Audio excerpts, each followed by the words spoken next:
छत्तीसगढ़ में कांग्रेस की political affairs committee की बैठक के साथ साथ कई मैराथन बैठकें भी की गई। पहली बैठक सीनियर नेताओं की हुई, जिसमें कई मामलों को लेकर वरिष्ठ नेताओं का गुस्सा फूटा। लेकिन बैठक में तब सन्नाटा पसर गया जब पूर्व मुख्यमंत्री भूपेश बघेल नेता प्रतिपक्ष डॉक्टर चरणदास महंत पर सीधा हमला बोलते हुए नजर आए।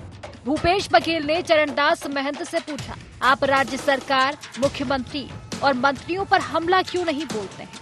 आप नेता प्रतिपक्ष जैसे अहम पद पर हैं, आपको सरकार की नाकामियों पर मुखर होना चाहिए, लेकिन आप ऐसे विषय पर बोलने से भी बचते हैं। कांग्रेस खेमे में भूपेश बघेल की नाराजगी के बाद काफी अफरा तफरी है। पार्टी का कोई भी नेता इस पर टिप्पणी करने से बचता नजर आ रहा है। व्यक्तिगत किसी के नाम से कोई चर्चा हुई नहीं, ये मैं आपको क्लियरली बता सकता हूँ। इशारा जनरल था, उनने ये कहा भूपेश जी ने कि पीसीसी प्रेसिडेंट के रूप में जब वो काम कर रहे थे, साथ में मैं सहायक के रूप में नेता प्रतिपक्ष भी था, तो टारगेटेड भी हम लोग काम करते थे कि उनका प्रमुख पॉइंट कौन है, मुख्यमंत्री रमन सिंह, तो उनको लेके बातें सामने लाई जा रही थी। उस तर्ज पे उनका कहना था कि इसमें भी कोई स्ट्रैटेजी ऐसी बननी चाहिए कि जहां जिसकी कमी आ रही है वैसा रिस्पॉन्स होना चाहिए। भूपेश बघेल ने पार्टी के भीतर अनुशासनहीनता को लेकर भी नाराजगी जताई। उन्होंने कहा कि पार्टी में कोई भी नेता आपस में ही किसी के भी खिलाफ बयान दे देता है, लेकिन ऐसे लोगों के खिलाफ कोई कार्रवाई नहीं होती। जिस नेता ने मेरे खिलाफ बयान दिया, पार्टी के कुछ बड़े नेता उसके घर चाय पीते नजर आए। इससे पार्टी के भीतर अच्छा संदेश नहीं गया है। इसी तरह प्रदेश कार्यकारिणी और जिला अध्यक्षों की बैठक पे भी नाराजगी सामने आ रही है। लेकिन भूपेश बघेल के चरणदास महंत पर सीधे हमले ने पार्टी के भीतर एक बड़ी हलचल मचा दी है और इस सब को लेकर भाजपा कांग्रेस पर तंज कस रही है। उप मुख्यमंत्री विजय शर्मा ने कहा कि भूपेश बघेल को पहले अपने गिरेबान में झांक कर देखना चाहिए। चरणदास महंत सुलझे हुए नेता है। भूपेश बघेल के कारनामों की वजह से ही सरकार गई है। स्वयं अपना गिरेबान झांक कर देखें। जिनकी गलतियों के कारण उनकी सरकार चली गई, आज वो दूसरों से प्रश्न पूछते हैं। भ्रष्टाचार का ऐसा नमूना बनाना था क्या उनको ऐसा करना नहीं चाहिए। सम्मानीय नेता हैं चरणदास महंत जी, बहुत समझदार और बहुत अच्छे नेता हैं, सुलझे हुए। पीएसी की बैठक छत्तीसगढ़ कांग्रेस के वरिष्ठ नेताओं के बीच समन्वय को लेकर थी और इसका उद्देश्य बूथ स्तर तक पार्टी को मजबूत करने पर चर्चा करना था। लेकिन भीतर खाने पार्टी के दो बड़े नेताओं के बीच टकराव के बाद स्थिति और खराब हो सकती है। ऐसे में देखना दिलचस्प होगा कि सृजन संगठन की बात करने वाली कांग्रेस क्या सच में सांगठनिक मजबूती की दिशा में बढ़ रही है, या फिर अंतर्कलह और आपसी फूटन की वजह से आने वाले चुनावों में भी विपक्ष की कुर्सी पर ही काबिज रहेगी। Bureau report, IND 24।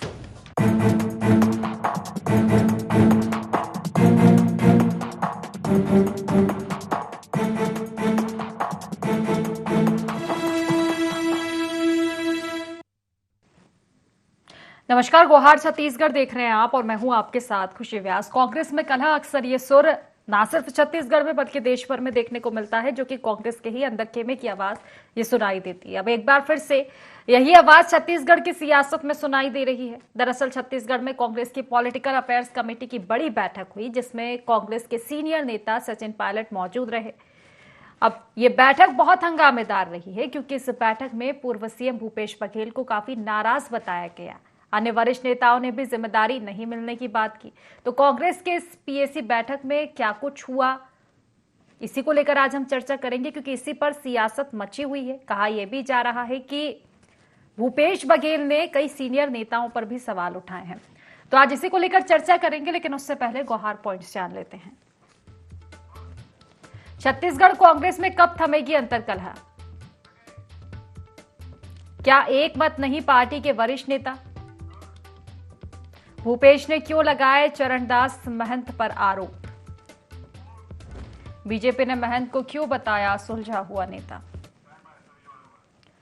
इन्हीं सब मुद्दों को लेकर आज हम चर्चा करेंगे। खास मेहमान हमारे साथ जुड़ चुके हैं। सबसे पहले मैं आपका परिचय करवा देती हूँ। हमारे साथ वरिष्ठ पत्रकार पीसी रज्जे जुड़ चुके हैं और बीजेपी से हमारे साथ पूर्व विधायक श्रीचंद सुंदरानी जी जुड़ चुके हैं। कांग्रेस से हमारे साथ वरिष्ठ प्रवक्ता सुरेंद्र वर्मा जी भी जुड़ चुके हैं। आप तीनों ही मेहमानों का बहुत बहुत स्वागत है इस चर्चा में। चर्चा की शुरुआत सुरेंद्र जी आप ही से करना चाहूंगी। बैठे बिठाए बीजेपी को फिर से मौका मिल चुका है आप पर तंज कसने का, क्योंकि पार्टी की मजबूती को लेकर यह बैठक कही जा रही थी कि ये रहने वाली है। संगठन को लेकर चर्चा होगी और निश्चित तौर पर अगर कोई बैठक होती है, संगठन पर चर्चा होती है तो मजबूती लाने की दिशा में ही होती है। लेकिन एक बार फिर से सियासत के सुर सुनाई दिए हैं।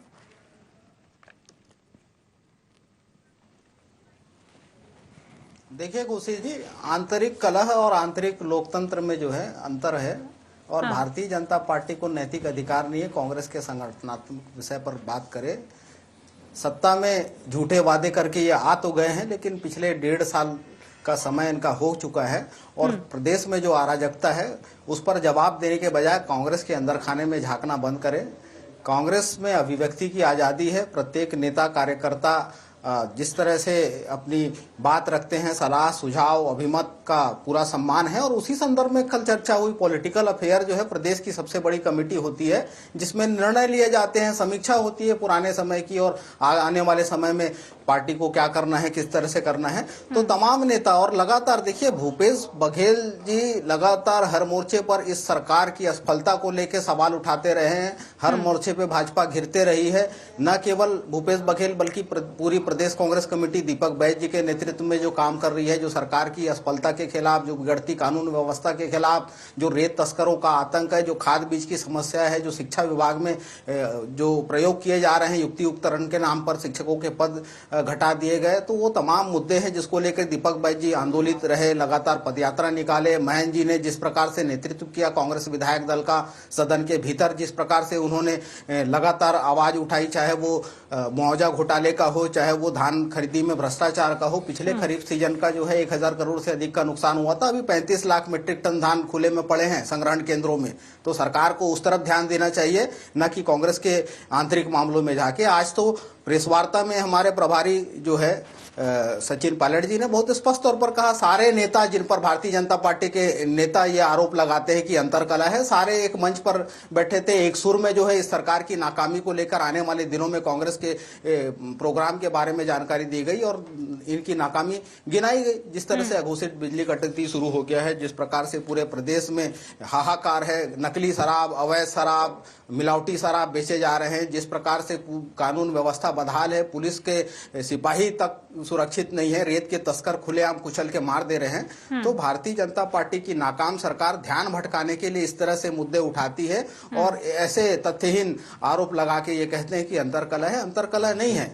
कांग्रेस के भीतर यही तो खासियत है लोकतंत्र में, सुनने संवाद की एक तरफा संवाद भाजपा में है। इनके यहाँ से एक लाइन आता है और उसको सारे भाजपाई जो है एक सुर में गाने लगते हैं। वहां किसी के सलाह सुझाव की कोई गुंजाइश नहीं है। हम दो और हमारे दो का भाजपा संगठन और सत्ता में कब्जा है, रिमोट से सरकार चल रही है, चला कौन रहा है ये भाजपा के नेता भी कंफ्यूजन में है। तो भारतीय जनता पार्टी को नैतिक अधिकार नहीं है कांग्रेस के आंतरिक मामलों में बात करने का। ठीक है सुंदरानी जी, देखिए साफ तौर पर सुरेंद्र जी का कहना है कि और भी कई काम है, अभी सरकार आपकी है तो छत्तीसगढ़ का जो विकास है उस पर फोकस कीजिए, जो कई सारी समस्याएं बनी है उन पर फोकस कीजिए। आखिर क्यों जरूरत पड़ रही है कि विपक्ष के अंदरूनी मामलों पर आप ताकाझाकी कर रहे हैं? खुशी जी, कांग्रेस पार्टी में क्या चल रहा है अंदरूनी रूप से हमें क्या लेना देना। हमारी सरकार तो छत्तीसगढ़ के 3 करोड़ जनता के हितों की रक्षा के लिए काम कर रही है। छत्तीसगढ़ की कानून व्यवस्था ठीक हो, ये हमारा पहला उद्देश्य है। छत्तीसगढ़ से नक्सलवाद समाप्त हो, ये हमारा दूसरा उद्देश्य है।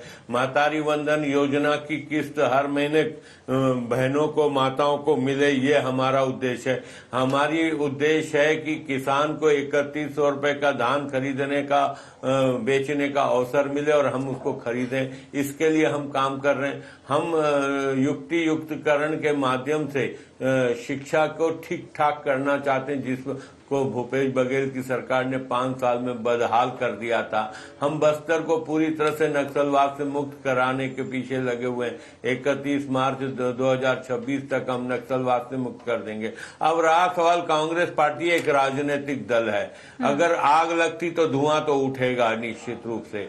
अगर चर्चा है और बात सामने आई है तो निश्चित रूप से चरणदास महंत जैसे सुलझे हुए नेता जो छत्तीसगढ़ की राजनीति को लंबे समय से जानते हैं और उन्होंने अपनी उपलब्धता, उपयोगिता सिद्ध की है पार्टी में, वो आज भी लोकसभा के मेंबर, उनकी पत्नी है, वो स्वयं भी जीते हैं, आज नेता प्रतिपक्ष हैं। वो सरकार की से वो देख रहे हैं कि भारतीय जनता पार्टी की सरकार, विष्णुदेव साय जी की सरकार ठीक ठाक काम कर रही, साए साए काम कर रही है, तो क्यों उसको कटघरे में खड़ा करेंगे। भूपेश बघेल जी ने तो क्या है 5 साल यही किया जो आज कर रहे हैं, इसीलिए तो उनकी सरकार हाथ से निकल गई। भूपेश बघेल जी सिर्फ बदनामी करना जानते हैं, आलोचना करना जानते हैं, खामियां निकालना जानते हैं। अरे सरकार के सकारात्मक कामों को तो आप सराहना करना चाहिए, तारीफ करनी चाहिए। आप वो नहीं करते हो, आप सिर्फ आलोचना करते हो, और वही आप अपेक्षा वो चाहते हो कि टीएस बाबा भी वैसे ही करें, और आप चाहते हो चरणदास महंत भी वैसे ही करें। तो क्यों करेंगे भाई? वो देख रहे हैं छत्तीसगढ़ में विकास हो रहा है, कांग्रेस पार्टी के लोग भी देख रहे हैं, कांग्रेस के कई जिला अध्यक्ष देख रहे हैं, प्रदेश के इनके पदाधिकारी देख रहे हैं, हर जिले में काम हो रहा है। माफिया लोगों को तोड़ा जा रहा है, शराब माफिया को जिस प्रकार से भूपेश बघेल ने बढ़ावा दिया था, रेत माफिया को जिस प्रकार से बढ़ावा दिया था, ये ठीक है 1-2 घटना रेत माफियाओं की तरफ से हुई है, हम तो कुचलने का काम कर रहे हैं ना, उनके ऊपर कार्रवाई कर रहे हैं। भूपेश बघेल के सरकार में तो पता ही नहीं चलता था, कार्रवाई नहीं होती थी, एफआईआर नहीं लिखी जाती थी। यहाँ तो एक एक केस में अब एफआईआर दर्ज हो रही है और उन आरोपियों को तत्काल पकड़ा जा रहा है। पुलिस बड़ी तत्परता के साथ, जैसे विष्णुदेव साय की सरकार काम कर रही है साए साए, वैसे छत्तीसगढ़ की पुलिस भी साए साए अपराधियों के खिलाफ काम कर रही है। ठीक है, चलिए ठीक है, बिल्कुल इसका जवाब लूंगी सुरेंद्र जी से। उसके पहले पीसी रथ जी की प्रतिक्रिया। पीसी रथ जी, देखिए नहीं लगता कि किसी भी संगठन का पार्टी में मजबूत होना काफी जरूरी होता है, क्योंकि अगर देखा जाए इससे पहले भी ठीक है, अभी अगर हाल ही की जो बैठक हुई है तो इसमें ना सिर्फ एक बयान जो कहा जा रहा है कि ये चर्चाएं हुई है, भूपेश बघेल जी ने महंत जी के लिए ये बोला, लेकिन इसके अलावा भी ये तो खुलकर सामने आया कि कहीं ना कहीं अंतरकलह तो है, वो एकजुटता पार्टी में नहीं दिख रही। कुछ एक विधायकों का भी जिक्र किया गया है। इसके पहले की अगर हम बात करें तो चर्चाएं वरिष्ठ नेताओं के बीच में अक्सर देखने को मिली है कांग्रेस के, चाहे टीएस सिंहदेव जी की बात हो या भूपेश बघेल जी की बात हो।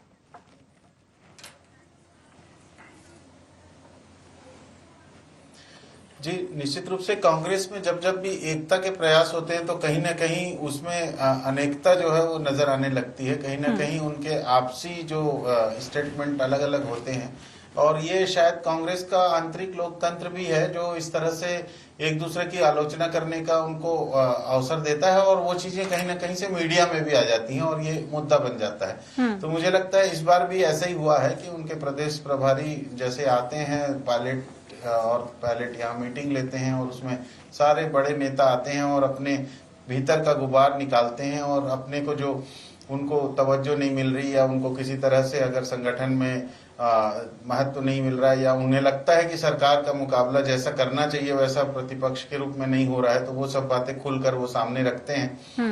तो कांग्रेस की आंतरिक बात है, लेकिन चूंकि चीजें मीडिया में आ जाती हैं इसलिए हम सबको चर्चा करनी है उस पर, हम सब उसको लेकर के बात कर रहे हैं अभी। और ये देखना होगा कि वाकई में क्या नेता प्रतिपक्ष उस तरह से सरकार पे हमलावर नहीं है, या फिर पिछले बार क्योंकि विधानसभा में तो उन्होंने अपने तेवर दिखाए थे, और जो भारतमाला परियोजना के भ्रष्टाचार को उजागर करने में और दूसरी चीजों को लेकर के जो कार्यवाहियां हुई थी वो उनके मुद्दों को उठाने के कारण ही हुई थी। लेकिन अभी वर्षाकालीन जो सत्र विधानसभा का शुरू होने वाला है उसमें कितने सरकार के ऊपर किस तरह से हमलावर होते हैं नेता प्रतिपक्ष और उनकी टीम, ये देखना होगा, और इसके बाद ही समझ में आएगा कि क्या वाकई कोई जुगलबंदी है या फिर सरकार के प्रति नेता प्रतिपक्ष सतर्क रूप से हमलावर हो रहे हैं। जी, निश्चित तौर पर बेहतर बात आप कह रहे हैं सुरेंद्र जी। देखिए फर्क तो पड़ता है, अगर पार्टी में अंदरूनी कला होगी तो वो जनता के बीच निश्चित तौर पर जाएगी। खासतौर पर तो अक्सर ये देखा जाता है कि चुनाव के समय आपकी जो कला कह दें या फिर ये कहते हैं कि थोड़ा बहुत जो मनमुटाव रहता है वो ज्यादा खुलकर सामने आता है। नहीं लगता कि कहीं ना कहीं फिर एक वही कारण रहता है कि जनता के बीच इतनी छाप छोड़ नहीं पाते हैं, क्योंकि संगठन ही मजबूत इतना नहीं दिख पाता है, अलग अलग नेता अलग अलग दिशा में जाते हुए नजर आते हैं। खुशी जी, संवाद और विवाद में अंतर है। स्वस्थ परंपरा लोकतंत्र की संवाद की होती है, जो भारतीय जनता पार्टी में नहीं है, इसलिए कांग्रेस की परंपरा को ये समझ ही नहीं सकते। वरिष्ठ विधायक रहे हैं सुंदरानी जी, पार्टी के भीतर इनकी क्या उपयोगिता है आप पूछ लीजिएगा। जिस तरह से भाजपा तो अपना राष्ट्रीय अध्यक्ष नहीं चुन पाई है, बताते नाम तय क्यों नहीं हो रहे हैं। यहाँ 3 पद खाली है मंत्री के, वो तो बना नहीं पाए। निगम मंडलों में 1 सूची आई, बाकी बांट जो रहे हैं। मैं तो ये चाहता हूं कि सुंदरानी जी जैसे भाजपा के समर्पित नेता हैं उनसे भी सलाह लिया जाए। सुंदरानी जी तो छोड़िए, जो सबसे वरिष्ठ नेता है भारतीय जनता पार्टी के बृजमोहन अग्रवाल जी की क्या स्थिति है? चिट्ठी लिखना पड़ रहा है, 6 चिट्ठी, आधा दर्जन लिख चुके हैं वो। पुन्नूलाल मोहिले सबसे वरिष्ठ विधायक हैं, धर्मलाल कौशिक, अजय चंद्राकर जैसे दर्जनों नेता है भाजपा में, और ये तय करेंगे कि कांग्रेस कैसे डिसीजन ले। हमारे यहाँ संवाद की व्यवस्था है, परंपरा है, और उसका विशेष स्थान हमारे लोकतंत्र में भी है। कांग्रेस जो है संघर्ष से निकली हुई पार्टी है। प्रत्येक नेता कार्यकर्ता को अपने अभिमत देने का अधिकार होता है, और मीटिंग इसीलिए बुलाई जाती है ताकि संगठन के बेहतरी के लिए हर व्यक्ति, हर नेता अपना सलाह, अपना सुझाव जो है रख सके, और वो सामान्य प्रक्रिया है। और जिस प्रकार से भारतीय जनता पार्टी के नेता प्रचारित कर रहे हैं, ये विवाद का आरोप काल्पनिक है, भारतीय जनता पार्टी का षड्यंत्र है। विवाद जैसी कोई बात नहीं है जिसको आज फिर से साफ किया गया। तो भाजपा के नेता अपनी नाकामी छुपाने के लिए इस तरह से आरोप लगाते हैं। विजय शर्मा जी तो सबसे नाकाम मंत्री हैं, पहली बार के विधायक बनते ही डिप्टी सीएम बन गए, और उनसे उनका विभाग संभल नहीं रहे। कानून व्यवस्था क्या स्थिति है? हमारी बहन बेटियां जो है रोज रोज, खुशी जी, प्रतिदिन औसत 8 से 9 बलात्कार हो रहे हैं, रोज हत्याएं हो रही है। राजधानी में क्या स्थिति है आप देखिए, पूरे प्रदेश की यही स्थिति है। गृह मंत्री के जिले में जिंदा जला दिए जा रहे हैं लोग। तो कानून व्यवस्था तो संभल नहीं रहे और ये आरोप लगाते हैं। और भूपेश का खौफ जो है छत्तीसगढ़ में भाजपाइयों के भीतर इतना ज्यादा है कि कैसे उनको बदनाम कर सके, उस फिराक में ये रहते हैं, उसके लिए षड्यंत्र रचे जाते हैं। क्या कहा भूपेश बघेल जी ने? भारतीय जनता पार्टी के नेता केवल इसी तरह षड्यंत्र करके आरोप लगाते हैं क्योंकि उनको भूपेश बघेल जी के जो सवाल हैं, जो खाद बीज को लेकर की समस्या को लेकर उनके द्वारा लगातार सवाल उठाए जा रहे हैं, इस सरकार से जो है बिजली कटौती और तमाम मामलों में जो उनके द्वारा मुद्दे उठाए जा रहे हैं, जो युक्तियुक्तकरण को लेकर जो अव्यवस्था है, उन्होंने तो हाल ही में सवाल संवैधानिक संकट का उठाया था कि किस तरह से रमन सिंह जी जो विधानसभा के अध्यक्ष है उनको लिखना पड़ रहा है कि यह संशोधित करें, जबकि संवैधानिक पद है, सीधे अधिकारियों को नहीं लिख सकते, वो सचिव को चिट्ठी लिख रहे हैं। गवर्नर महोदय को जिलों में जाके अधिकारियों की मीटिंग लेना पड़ रहा है। ये क्या हमारे संवैधानिक व्यवस्था में ये परंपरा रही है? तो ये साफ है कि ये जंगल राज है, कानून व्यवस्था कहीं पर भी सही नहीं है। पूरे छत्तीसगढ़ में जो है कहीं सरकार नाम की कोई चीज नहीं दिख रही है। चला कौन रहा है? कोई बोलता है कि 2 डिप्टी सीएम है, कोई कहे कि ओपी चौधरी हैं। तो कई लोग ये मानना है भाजपा के भीतर ही कि ये सरकार दिल्ली से चल रही है। तो भाजपा के नेता और जो यहाँ ब्यूरोक्रेट्स हैं उनको भी समझ में नहीं आ रहा है कि निर्देश कहां से लेना है। पूरी तरह से विफल रही है हर मोर्चे पर। अभी किसानों की बात कर रहे हैं, खरीफ की बुआई सिर पर है, लोग बोना शुरू कर दिए, डीएपी कहीं है नहीं, ये बोले विकल्प देंगे एनपीके का, कहां एनपीके है बताए? तो भारतीय जनता पार्टी के नेता इसी तरह रबी फसल का धान किसानों के पास सड़ रहा है क्योंकि ये जो 3100 में खरीदे थे 1800 में बेचने को तैयार है, लेकिन लेने वाला कोई नहीं है। और जब रबी का धान आया तो खरीफ में ये खरीदे थे 35 लाख मीट्रिक टन अतिरिक्त है, वो तक ये नहीं बेच पा रहे हैं। सोसाइटियों को बड़ा नुकसान हो रहा है। ये चोरी के जो वारदात सामने आ रहे हैं धान संग्रहण केंद्रों में, उसमें भारतीय जनता पार्टी के नेताओं की संलिप्तता है, इसीलिए संरक्षण है। रेत की ये बात कर रहे हैं, 10 जून से विधिवत तौर पर बंद हो जाता है खदाने। आदेश तो निकल गया है। आज आप देख लीजिए 24-25 तारीख हो रहा है, सारे रेत खदान में अवैध खुदाई चालू है। आप किसी भी हाईवे पे निकल जाइए, सरकारी जमीनों पे कई ट्रक, सैकड़ों हजारों ट्रक की संख्या में, हाईवा की संख्या में जो है वो रेत के अवैध भंडारण है।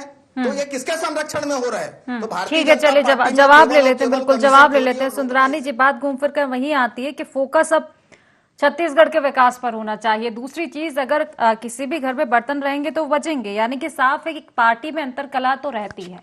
चाहे ये हो सकता है कि कांग्रेस की ज्यादा खुलकर सामने आ रही हो, बीजेपी की नहीं हो रही हो, क्योंकि प्रश्न चिन्ह तो आप पर भी है ना कि आखिर क्यों कैबिनेट विस्तार में इतना समय दिया जा रहा है, प्रदेश अध्यक्ष का नाम तय नहीं हो पा रहा है। तो चीजें तो यहाँ भी उतल पुतल थोड़ी चल रही है। नहीं,